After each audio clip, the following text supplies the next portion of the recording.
Bonjour, bienvenue au Mahawa. Le Mahawa est le musée d'art africain, océanien, amérindien situé au 2e étage de la Vieille Charité à Marseille.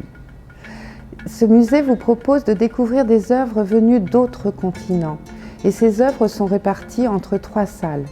La salle Mexique, la salle Afrique et la salle Amérique et Océanie. Nous allons rentrer dans la salle Afrique pour découvrir les statuettes Téké.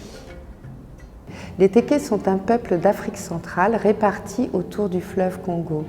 Ils ont eu un royaume très puissant qui s'appelait Makoko, qui est arrivé en l'an 800 et qui a perduré jusqu'à 1880 à la signature d'un traité de protectorat avec la France qui a permis à la France de s'installer sur les bords du fleuve et de fonder la ville de Brazzaville. Aujourd'hui, Brazzaville étant la capitale de la République du Congo.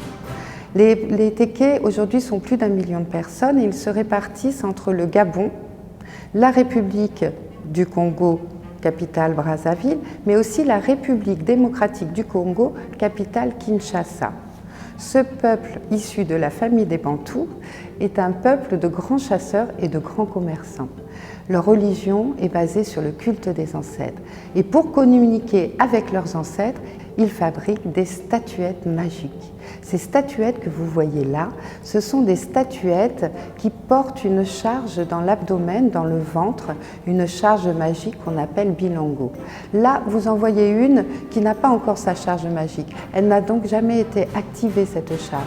Puisque pour l'activer, il faut que le ganga, le sorcier guérisseur, mette cette charge dans le ventre, l'entoure d'une matière assez étonnante qui fait même disparaître les bras. Derrière cette matière, vous voyez, on ne voit plus les bras, les jambes sont un peu fléchies comme s'ils dansaient et surtout ce qui est le plus travaillé, c'est la tête. Les scarifications montrent l'appartenance à la tribu. Ce sont vraiment des objets magiques qui sont considérés comme des entités vivantes. On les appelle aussi des fétiches. Une fois que le vœu de la personne a été exaucé, eh bien, elle peut se débarrasser de sa statuette. Elle va la jeter devant la case, derrière la case, dans la nature. Par contre, si elle ne lui procure pas les libations de huile de palme en la massant régulièrement avant que le vœu soit exaucé, on dit que la statuette meurt. Donc vous voyez, il y a vraiment une personnification au niveau de ces objets. Maintenant, je vous invite à venir au musée pour en découvrir plus, parce qu'il y a tellement de choses à dire que vous serez ravis d'entendre tout ce qu'on peut vous raconter sur tous ces objets venus d'ailleurs.